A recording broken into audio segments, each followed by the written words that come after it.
Good evening, brethren. This is Big Judah coming to you guys from California. Before I begin, I want to give all praises to the Most High, Yahweh.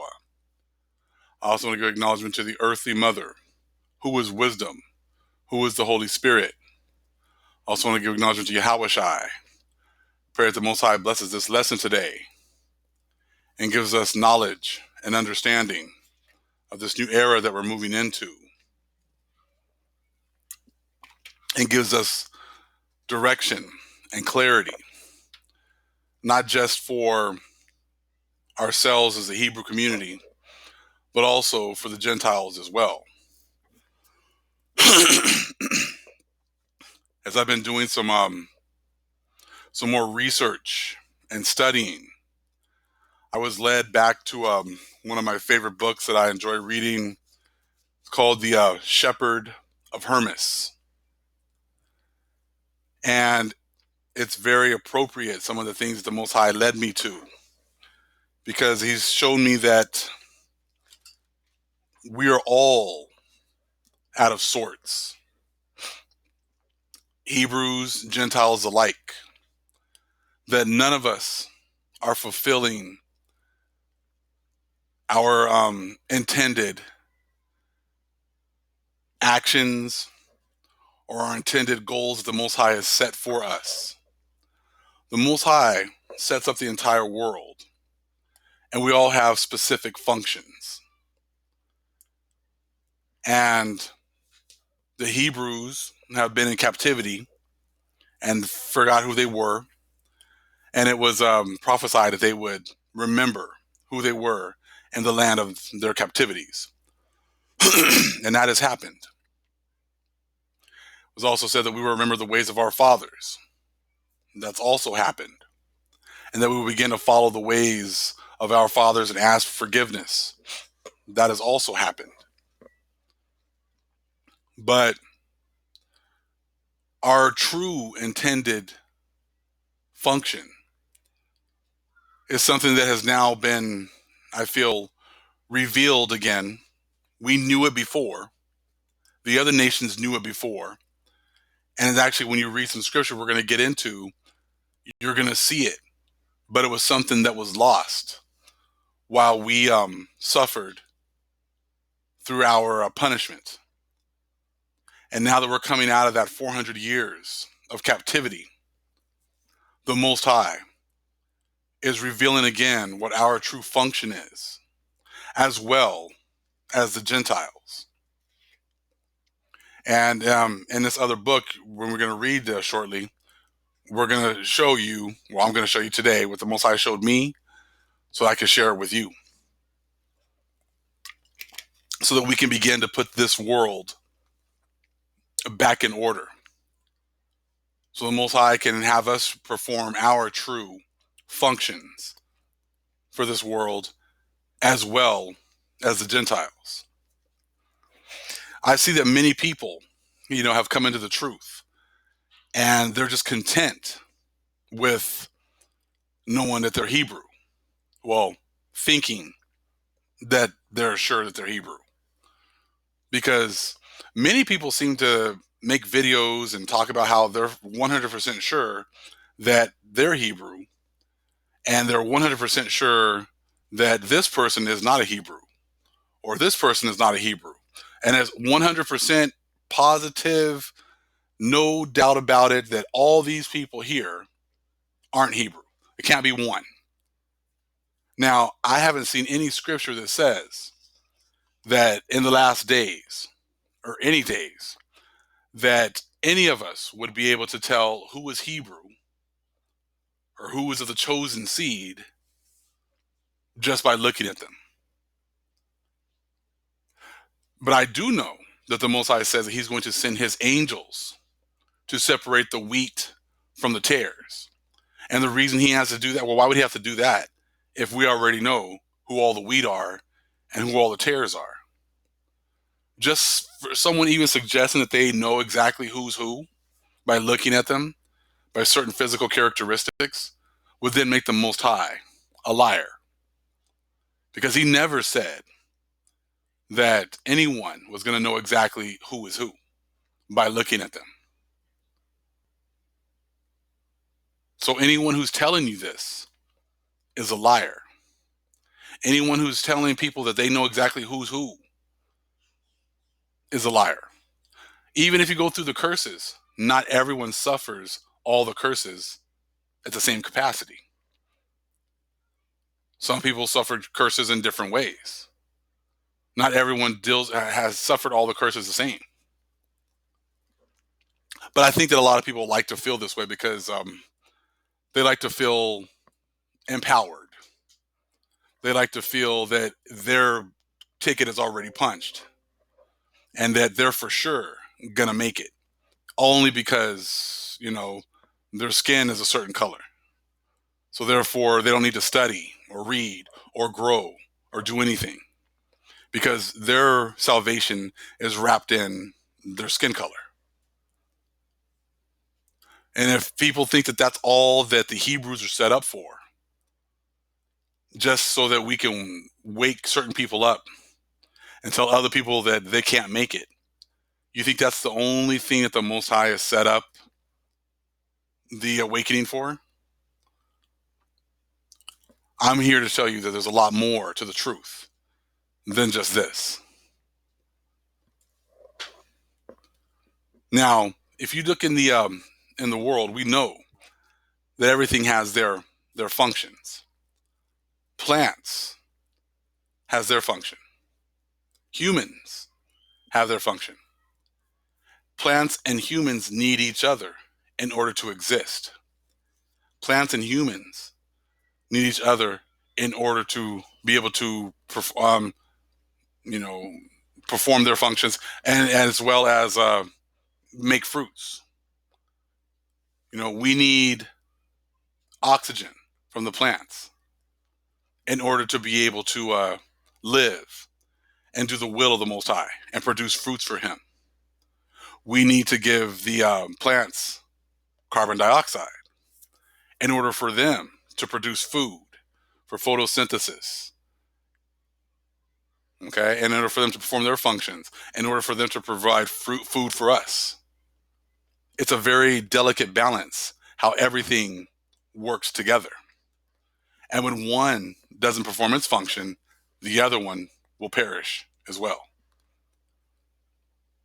Just like the sun is important to provide energy for plants, for animals, for ourselves. One, if the sun doesn't do its job, then life here on the earth is unsustainable. Same thing with women and men having to come together to procreate, to make babies, because the Most High, has set up everyone with their function. Okay, the water cycle. The Most High set everything up in order to clean the water. Okay, in order to replenish the world, to replenish, the animals, the plants, everything. So we have the water cycle. So everything in the world has specific functions that the Most High has set them up for. That is no different between the Jews and the Gentiles. We both have specific functions. And if we don't perform the function that the Most High set up for both groups, okay, then it is impossible for either to produce fruit for the Most High. Let me say that again, because you're probably not going to hear this from very many other people, because many other people are camps, or not necessarily camps, I'll say individuals. Okay, let me clarify this. Okay, and individuals who seem to think that everything is only wrapped around finding out who you are and then attacking other people for not being who you are. If that is all that you're set up for, what kind of fruits are you producing? And really, the fruits that we produce are set up for every individual person, because the Most High said He's going to judge us all individually. So what you do for the Most High, you're going to have to stand in front of the Most High, and you're going to have to be accountable for what it is that you've done. So we're not going to be going in front of the Most High in groups. We're not going to be going back with our friends, our family, our kids. Everyone is going to be standing in front of the Most High and going to have to give an account of what the Most High gave you and what you did with it. And this is for Jews and Gentiles alike. Because, like I said, the Most High has set us up with certain capabilities. And we actually need to learn what our function is. And if we don't, we cannot produce fruits for the Most High. And like I said, this goes for Hebrews, Jews, Israelites, as well as Gentiles. Okay? And this is actually been something that's been hidden from both groups. You know, we don't realize that we need each other, the Israelites and the Gentiles. This is something that has been hidden. But now that we're coming out of the 400 years of our captivity and us being blinded, now the Most High has given us back this vital information that will allow the Israelites to assume their rightful place,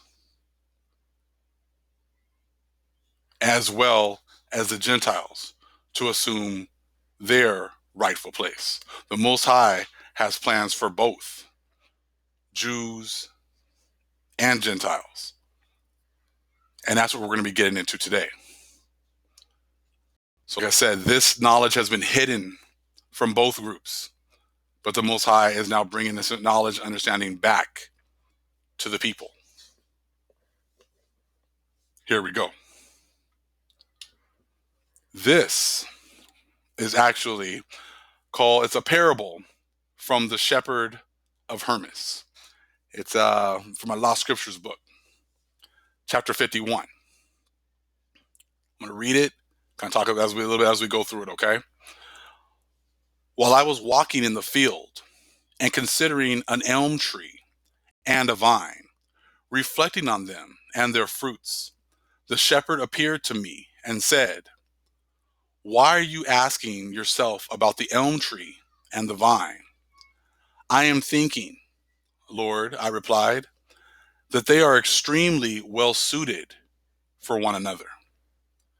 "These two trees," he replied, "symbolize the slaves of God." "I would like to know," I said, "what these two trees you are speaking about symbolize." He says, "You see," he said, "the elm and the vine." "I see them, Lord," I replied. So we got the slaves of God talking about here, represented by the elm tree and the vine. Your Jews and Gentiles, your Israelites and your Gentiles. Okay, we got these two groups right here. All right. Here we go. 3. This vine, he said, bears fruit, but the elm is a tree that does not. Yet, if this vine did not grow up onto the elm, it could not bear much fruit, since it would be lying on the ground, and the fruit it bore would be rotten, since it would not be clinging to the elm. And so, when the vine attaches to the elm, it bears fruit both of itself and because of the elm. So if you look there at 3, it talks about how the vine, if it does not attach itself to the elm, will produce a little bit of fruit, but the fruit would be rotten. Okay? Since it would be on the ground, the fruit that the vine produces would be rotten. Okay? Let's go to 4. And so you see that the elm also gives much fruit, no less than the vine, but rather more. How does it bear more, Lord? I asked. Because, he said, it is by clinging to the elm that the vine gives an abundance of good fruit. But when it is lying on the ground, it bears just a little rotten fruit. And so this parable applies to the slaves of God, the poor, and the rich. Okay?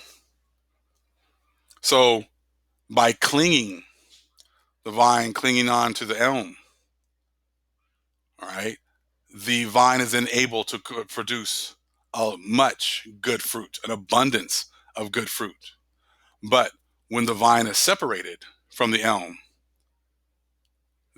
cannot produce fruit, neither can the vine, not good fruit. Okay?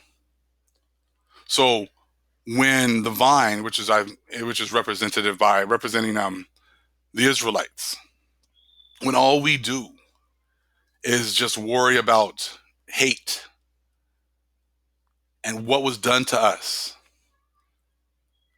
and all we worry about is, ourselves only,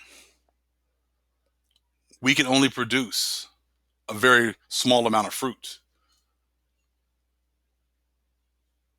And all the fruit that we will produce will be rotten because there's no love in what we're doing. Everything that we have been worried about, everything we have made a priority, has not been steeped in loving others. It has not been necessarily about doing the work of the Most High. Many times, many people who do this are just worried about their own vainglory, worrying about fighting for their own position, trying to worry about how many people or followers they have, worrying about, their place, as far as in the Hebrew community, worrying about being liked, worrying about people, looking at their breakdowns and thinking that they are the only ones that have the correct breakdowns. And if you want to make it into heaven, you need to follow me because I'm the only one that can lead you to heaven. When that's all that we worry about, we produce fruits, but the fruits are rotten because we're not necessarily looking at, well, what is the motivation? The Most High doesn't look at just what we produce on the outside. He looks at what's on the inside. He looks at the motivation as to why we do things. And if we're doing things for our own personal gain, for our own personal glory, the Most High will not glory in that. So, lately there's been, certain people wanting to make videos attacking me because of whatever reason that they want to make these videos. But what kind of fruits are those producing? If you have to make a video and constantly put my name in your video in order for anyone to pay attention to you, what is your motivation? That's not what a man does. Men don't do that. That's like something a woman would do. Chasing after a man, wanting his attention, wanting his approval. What kind of fruits is that going to produce? If in every single video that you make, you have to put my name in it in order for someone to pay attention to you. That's not what men do. Men stand on their own 2 feet. Men teach. Men are here to lead the nation. And that's what I'm here to do. I'm here to teach. I'm not here to bash others because ultimately my fruits will be dictated upon how I lead others, how I'm used by the Most High, not by tearing down others. But if that's all that you have, then that just shows the kind of fruit that you're going to produce. And that shows that the Most High is not with you. Okay? So this is a perfect example of this because this is exactly what is happening. When you can see that, these are the kind of fruits that you will produce. Nothing lasting. It's only for a short amount of time. that you might get a few views or whatever else. But ultimately, there's no staying power in that, because people who want to learn will quickly, be able to recognize that there is no tangible fruits here, and they will move on. Only people who are happy with that kind of teaching and that kind of quick thrill will continue to like that. Anyone else will want more. And that's what we're going to be getting into, is what is the more? What is the next thing? What is it now that the Most High wants us to do? Now that he is taking the curses off of us, now what are we supposed to be doing? Okay, let's continue here with 5. How so, Lord? I asked, explain it to me. Listen, he said, the rich person has money, but is poor towards the Lord, since he is distracted by his wealth. Okay, the prayer and confession he makes to the Lord are very small, weak, small, and of no real effect. And so, when the rich person depends upon the one who is poor and supplies him with what he needs, he believes that by helping the one who is poor, he will find his recompense before God. For the poor person is rich in his petition and confession, and his petition has a great effect before God. And so the rich person supplies everything to the one who is poor without hesitation. That's on the next page. Now, this is a picture here of the elm by itself. Alone, the elm, which is representative of the Gentile nations, okay, cannot produce fruit, because we know that the Most High only hears the prayers of his people. Okay, and we got that in John 9:31. I got plenty of scriptures on that. But John 9:31 says, God heareth not sinners, but if any man be a worshiper of the Most High, and doeth his will, him he heareth. So this is a scriptural breakdown. As we go through this, I'll break it down with some other scriptures as well. So the elm, or the Gentiles, have been blessed with riches and with money, because spiritually they are weak. Spiritually, they have a very difficult time communicating with the Most High. Okay, because I go back to 5, it says, the prayer and confession he makes to the Lord are very small and weak, referring to the Gentiles, or the alms. Okay, so the poor person, who, yes, we might not have as much as far as the material things, but we are rich when it comes to dealing with the Father, to his prayers, to him hearing our prayers. Okay, so it says, so by helping the one who is poor, he will find his recompense, God. For the poor person is rich in his petition and confession, and his petition has a great effect before God. And so the rich person supplies everything to the one who is poor without hesitation. So alone, this tree cannot produce any fruits. Okay, I was reading the top there. I read the rest of 5 up top. Okay, so 6. And then the poor person, having his needs supplied by the one who is rich, prays to God and thanks him for the one who has given him what he needs. And that one becomes even more eager to help out the poor person, so that he may lack nothing in his life. For he knows that the petition of the poor person is acceptable and rich before the Most High. So, as the Gentiles begin to take care of God's chosen people will then pray to the Most High, thank the Most High for the blessings that the Gentiles are giving to them, because the Gentiles are weak as far as their prayers are concerned.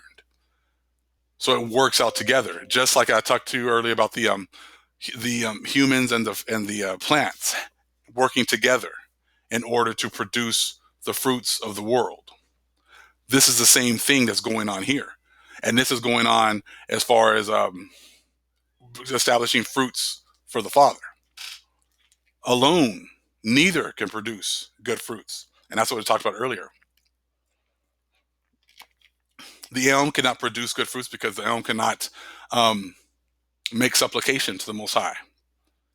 The vine cannot produce good fruits because they're too busy worrying about themselves and worrying about the glory of themselves and not worrying about actually the functions the Most High has set them up for in the first place while they're here.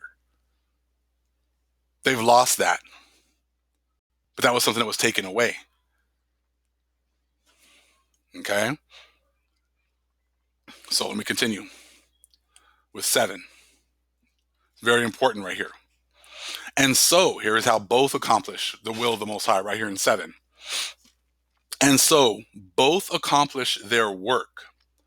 The poor person works at his prayer, in which he is rich, and which he received from the Most High.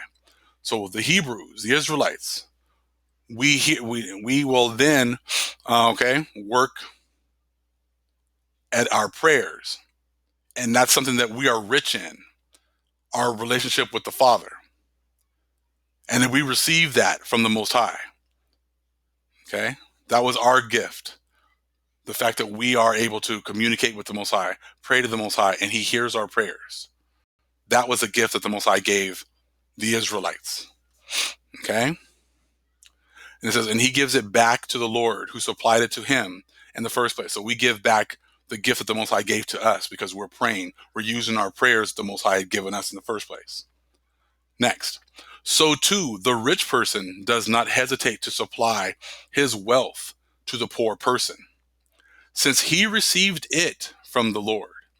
And this is a great and acceptable thing to do before God, because the rich person has gained understanding by his wealth and has worked for the poor person out of the gifts provided by the Lord, and he has accomplished his ministry well. See how that works out together? They are able to actually use the wealth to gain understanding. Because right now, the Gentiles or the alms you would look at, you would say they use their wealth. They're pretty much taught to just, the one who dies with the most toys wins. They think that if they give it to the church is, what happened was during the 400 years of our captivity and in the time that the Psalms 83, they took away the knowledge of our understanding. They know that this is something that is how the Most High wants things set up. They know that this is the way, in order for for the world to function the way it's supposed to, this is the way it's supposed to be set up. So when they took us down, they implemented the church to take the place of us. So that these people will give all this money and give all their wealth to the church, but they know that they do not have a pathway to the Most High. But they know that people are yearning to have a closer relationship, but they just do not know how to do it. And like I said, they've been deceived, and so were we. So all they did was they put these churches into this our rightful position.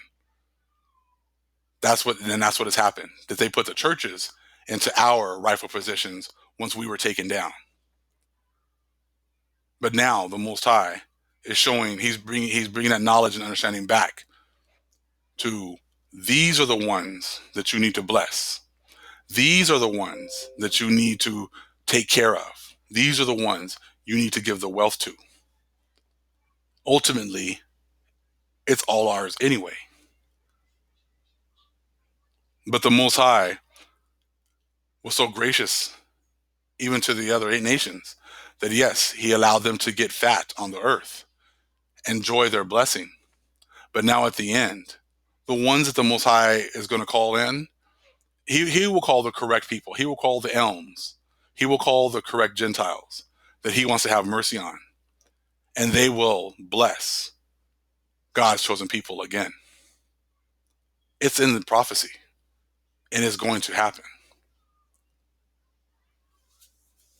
Okay? So, like I said, I'm going to read just 7 straight through one more time. And so both accomplish their work. The poor person works at his prayer, in which he is rich, and which he received from the Lord, and he gives it back to the Lord, who supplied it to him in the first place. So too the rich person does not hesitate to supply his wealth to the poor person, since he received it from the Lord. And this is a great and acceptable thing to do before God, because the rich person has gained understanding by his wealth, and has worked for the poor person out of the gifts provided by the Lord, and he has accomplished his ministry well. Okay, here we go with 8. This is very important. And so people may think that the elm tree bears no fruit, but they neither know nor understand that when a drought comes, the elm nourishes the vine by holding water. And the vine, since it has an undiminished supply of water, produces fruit for 2. Now, this I'm gonna show you something real quick. I feel that this right here is a representation of what happened to us in Genesis chapter 15, verse 13 and 14. Okay, because talking about that what is that drought, the tarp, it says, but they neither know nor understand that when a drought comes, the elm nourishes the vine by holding water. While our drought was us losing knowledge, understanding, the elm or the Gentiles held the water. They took the resources, and they've been holding the resources, which would be the water right now. And now they're going to give us this water back. They're going to give us these resources back. Okay? And once they start to give us these resources back, then we're going to produce an abundant amount of fruit, not only for ourselves, but also for the elm. So let me continue with that. It says, but they neither know nor understand that when a drought comes, the elm nourishes the vine by holding water. And the vine, since it has an undiminished supply of water, produces fruit for 2, both for itself and for the elm.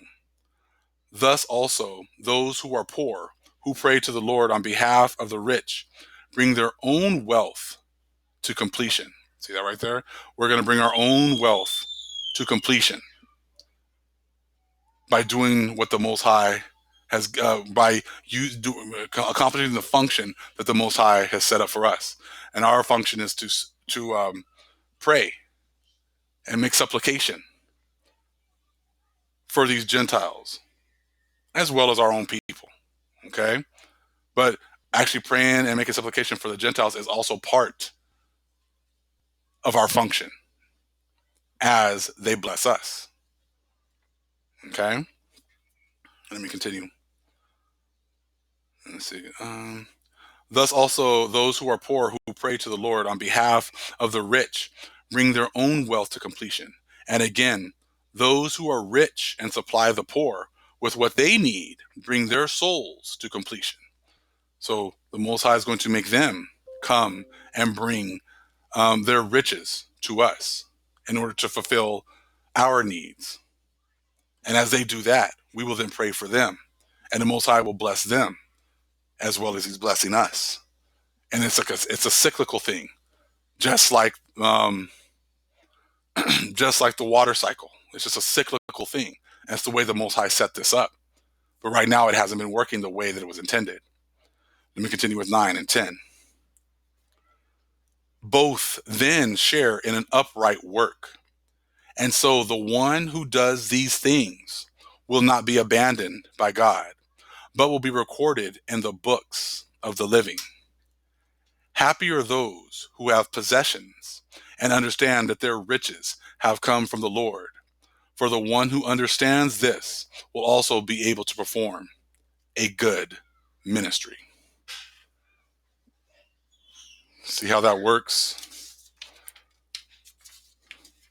We have all been duped. We have all been lied to. Alone, we cannot.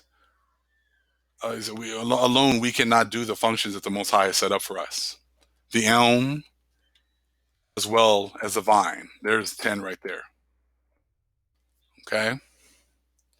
Here's the vine by itself. It can only produce small amounts of fruit, but the fruits will be rotten. So as this awakening has happened, we have been not given the whole story. We have not been given all of the correct information because it's been controlled. This awakening has been controlled. And many of the people who are now, part of the awakening are producing fruits, but they're producing fruits that are going to be rotten because of the motivation of their hearts for why they do certain things, because the Most High is going to test the heart and find out why are we doing the things that we're doing. Are we doing it for the Most High, or are we doing it for ourselves? Are we doing it for the Most High, or are we doing it for views? Are we doing it for likes? Are we doing it to be popular? Are we doing it to be seen? Like I said, the Most High knows our motivation. He knows why we do things. So if you're just using other people's, status in order to build your own self up, what's your motivation? Is your motivation to teach, or is your motivation to get noticed? Okay, that's not what the Most High has us here for. I'm here for a specific function. The Most High is revealing to me what that function is. I am going to perform my role as best I can. My role is not about getting people to like me. My role is not about only to wake up my people and that is it. We are now being called to do more than just that. We're now being called to show the Gentiles how it is, what their function is, and what it is that they're supposed to do, who it is that they are to bless, how it is for them to be able, how are they able to perform a good ministry for the Most High. And this is actually in the scriptures as well, how this is going to go down.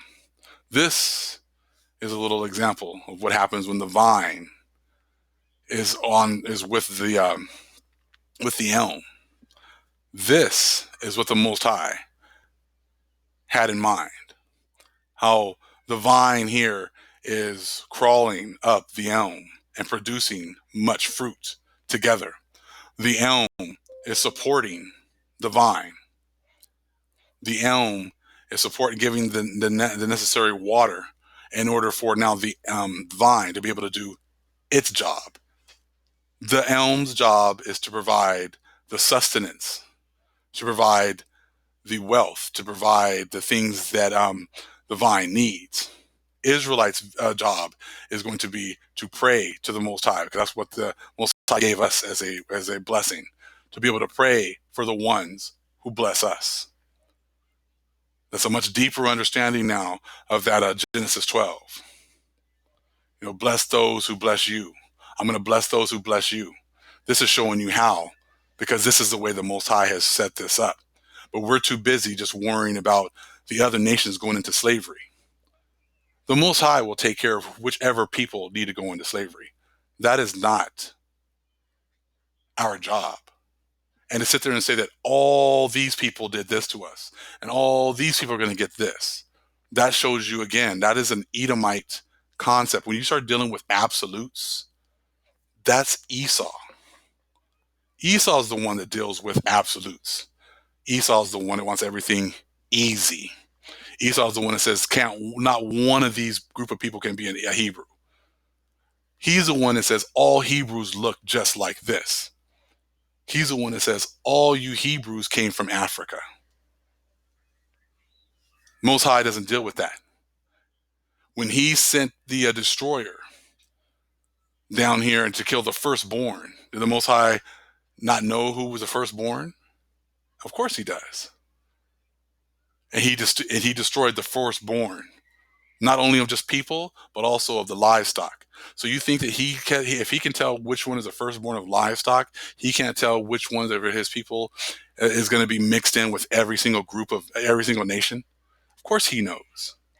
But see, because those kinds of concepts are so hard to even understand, that the Most High can understand it, they just, Edomites just say, hey, the whole group's going to get it. Everyone's going to get it. All the white people are going to get it. All the black people are going to be Hebrews. It doesn't work that way. And people who are trying to teach you that, you should be able to pretty much examine and see what kind of fruits that these people are now producing. And the Most High just showed you right here, they cannot produce good fruits. They can only produce a small amount of rotten fruit. Okay? Let me see. So the powers here, the powers that be in this world, have kept both groups, Jews and Gentiles, from their true function. They kept us from seeing our true purpose and using our blessings as intended. Our blessings are to be a light to the whole world. Okay? And it's also kept the Gentiles giving their blessing to a people that the Most High is not dealing with. They've been taught to bless anyone but us. The Gentiles have been taught to, help everybody except for the Hebrews. That's why, they have no problem giving reparations to every other group, every other people, except for us. Because the Most High knows that once they start to want to make atonement and want to start actually taking care of God's chosen people, that once that starts to happen, then God's chosen people are going to pray for them, make intercession for them, pray for them, and bless them. And the Most High is going to bless them even more. And that's why it's so important for them not to bless us, not to make recompense of the things that happen to us, because they know that how the Most High has set this up, that once they start to do that, they're going to be blessed again, and they're going to help us out even more. And they'll be eager to help us out with absolutely anything that we want or need, because they know that they will be blessed by the Most High, because that's the way the Most High has set this up. Okay? So they've been, taught that, that they've been blessing people that the Most High is not dealing with. The Most High will now move these alms, or these Gentiles, the ones that he chose, to the truth.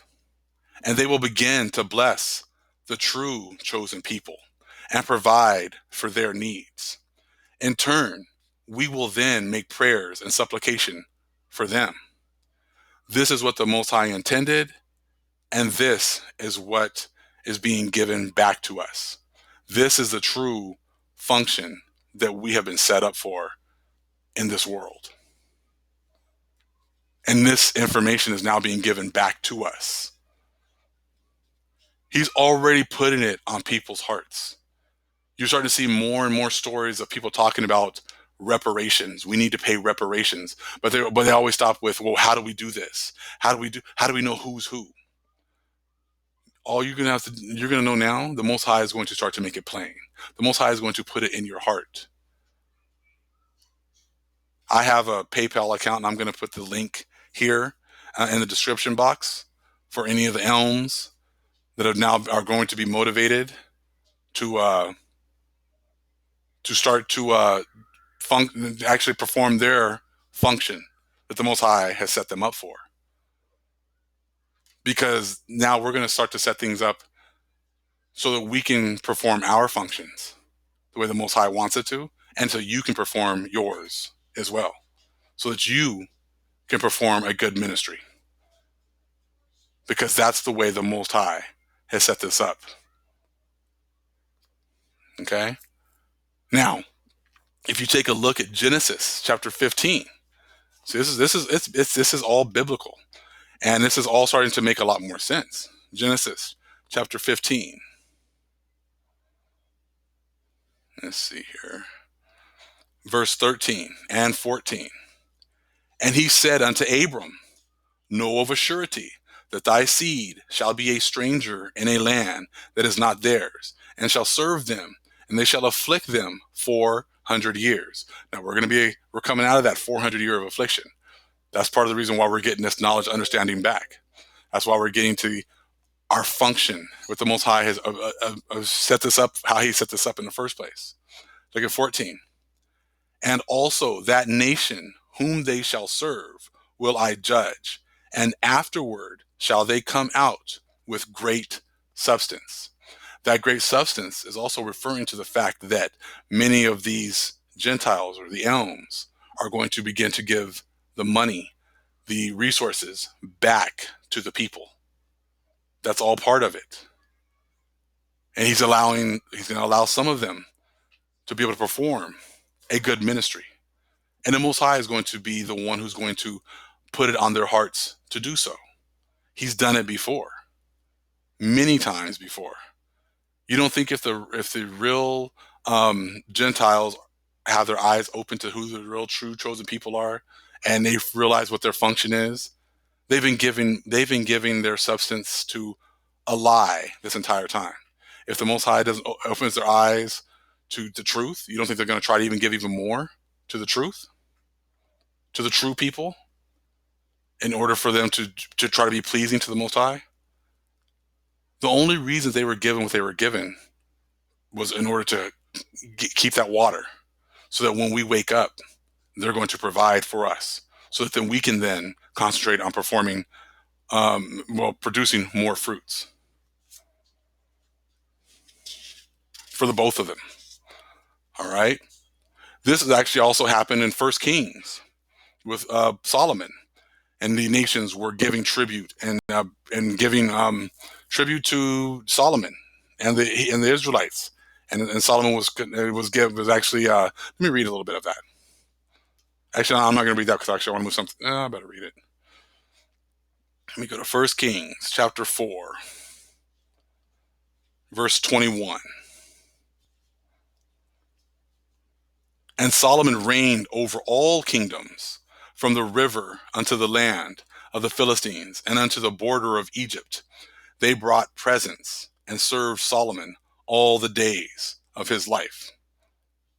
Okay, it talks about all the things that he was doing day by day, and they're pretty much like a party, you know. But let's go down to 29. And God gave Solomon wisdom and understanding exceeding much, and largeness of heart, even as the sand that is on the seashore. And Solomon's wisdom excelled the wisdom of all the children of the east country, and all the wisdom of Egypt. For he was wiser than all men, than Ethan the Ezrahite, and Haman the Chalcol, and Darda the sons of Mahal. And his fame was in all nations round about. And he spake 3,000 proverbs, and his songs were 1,005. And he spake of trees, from the cedar tree that is in Lebanon, even unto the hyssop that springeth out of the wall. He spake also of the beasts, and of fowl, and of creeping things, and of fishes. And there came of all people to hear the wisdom of Solomon, from all kings of the earth, which had heard of his wisdom. The other nations are going to be happy to give what they have in order to get prayers and supplication from the true chosen people. That's the way the Most High has set it up before, and that's the way it's going to be set up again. Something else I wanted to read was from, let me see which page is 150. This is from the Acts of Peter. This is an example of how the Most High uses the other nations to take care of his people. And a lot of these books, like I said, are hidden because they don't want people to understand how the Most High has set these things up. Okay? There was also present a very rich woman named Chrissy, because all her vessels were of gold. Since her birth, she had never used a vessel of silver or of glass, but only of gold. She said to Peter, Peter, servant of the Most High, in a dream, the one whom you call God came and said to me, Chrissy, bring 10,000 pieces of gold to my servant Peter. You owe them to him. So I have brought them, fearing that some evil may come from him whom I saw, and who has gone to heaven. And having said this, she laid down the money and went away. And Peter, seeing this, praised God that the poor could now be provided for. Some of those present said to him, Peter, is it not wrong to have accepted this money from her? All Rome knows of her fornication, and it is reported that she is not satisfied with one husband. She uses her own slaves. Therefore, have nothing to do with the Chrissy's table, but let everything be sent back to her that came from her. When Peter heard this, he laughed and said to the brethren, As to her conduct, I know nothing of it. Since I have received this money, I received it not without reason. She brought it to me as a debtor to Christ, and gives it to the servants of Christ, for he himself has provided for them. So as you can see right here, the Most High uses the other nations. He might bless them with money, with status, with possessions, but ultimately he's going to use those other nations to provide for his people. So this is another great example. And these are the times that we're moving into. The other nations, being given the knowledge of their role in this. Us being given back our knowledge, understanding of our role in this. And it said it's much more than just, yeah, you're this and you're that and that's it and screw everybody else. That's not what the Most High has us here for. That is not all that the Most High has us here for.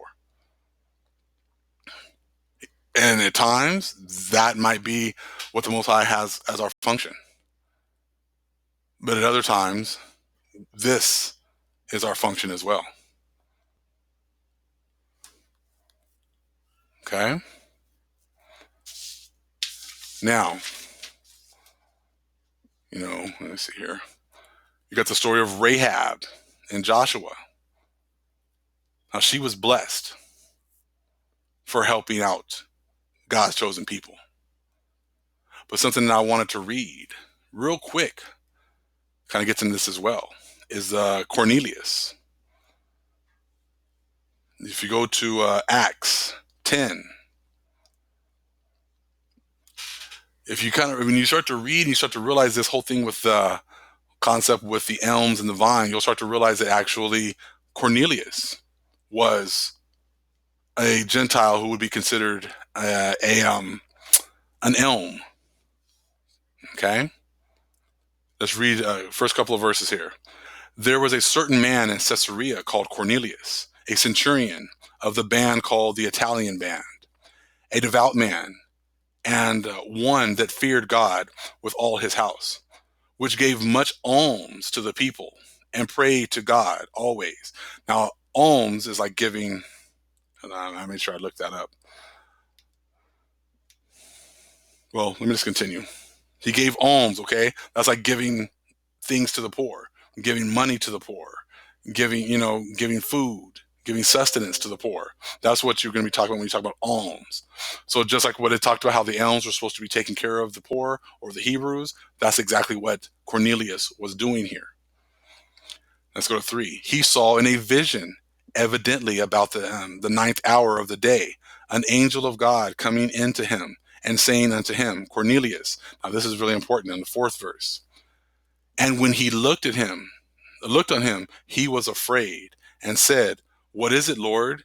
And he said unto him, Thy prayers and thine alms are come up for a memorial before God. So he might have done prayers, and maybe his prayers were weak, but he also gave alms to the people. And those alms went up to the Most High as a memorial before the Most High. So if you want to have a memorial to the Most High, you are going to take care of his people. You are going to provide for the Most High's chosen people. And that's what he's talking about here with the whole alms. Okay, I got the alms definition right here. Money or food given to poor people, gifts, donations, charity, bounty, benefaction, subsidy, offerings, contributions, endowments, handouts, things like that. That's what is talked about here for alms. So he was taking care of God's chosen people. Remember now, it's not talking about just any poor people. It's talking about God's chosen people, because they're the only ones that the Most High communicates with. That was our blessing, was being able to communicate through prayer to the Most High. The other nations were given the possessions here of this world, and they're to use those possessions to take care of us, to provide for us, and we're supposed to provide prayer to the Most High for them. Okay, see how that works out. Last thing I wanted to read, because this actually goes with this as well, is from the book of Jacob, from the book of Mormon. Let me get that real quick, because this all ties in. Let me see here. I'm going to start with verse 62. Chapter 5, verse 62. Because this is what's happening right now. Wherefore, let us go to and labor with our might this last time. For behold, the end draweth nigh. And this is for the last time that I shall prune my vineyard. Graft in the branches, begin at the last, that they may be first. And that's here. We've talked about this before. Here in this land, okay? And that the first may be last. And dig about the trees, both old and young, the first and the last and the first, that all may be nourished once again for the last time. And you're digging out these trees, you're talking about the elms, and talking about getting all around the trees, digging around the trees, so that the vines are ready to actually start to climb up these trees again. Okay? So let me read that one more time. Graft in the branches, begin at the last, that they may be the first, and that the first may be the last. And dig about the trees, both old and young. Okay? The first and the last, and the last and the first, that all may be nourished once again for the last time. Wherefore, dig about them, and prune them, and dung them once more for the last time, for the end draweth nigh. And if it be so, that these last grafts shall grow, and bring forth the natural fruit, then shall ye prepare the way for them, that they may grow. So there's certain grafts, okay, certain vines. Some are going to grow and produce good fruit. Some are going to produce bad fruit still. So remember now, the vines are representing the Israelites. Some of the vines are going to produce good fruit. And we already talked about how you have to do that by coming together with the elms. The ones that are on their own, on the ground, are going to only produce bad fruit. Let's continue. And as they begin to grow, ye shall clear away the branches which bring forth bitter fruit, according to the strength of the good and the size thereof. And ye shall not clear away the bad thereof all at once, lest the roots thereof should be too strong for the graft, and the graft thereof shall perish, and I lose the trees of my vineyard. Okay? So some are going to be producing good fruits, some are going to be producing bitter fruits. So take a look at what you're looking at. Take a look at what the fruits are being produced by each person that you listen to. Okay? And so, let's see here. For it grieveth me that I should lose the trees of my vineyard. Wherefore ye shall clear away the bad according as the good shall grow, that the root and the top may be equal in strength, until the good shall overcome the bad, and the bad be hewn down and cast into the fire, that they cumber not the ground of the vineyard, and thus will I sweep away the bad out of my vineyard. Okay, so the ones that are on the ground, okay, that are not producing good fruits, the Most High is going to prune those vines and cast them into the fire. The ones that are producing good fruits, the Most High is going to continue to take care of those ones. Okay? So let me go back up here and read this top part one more time.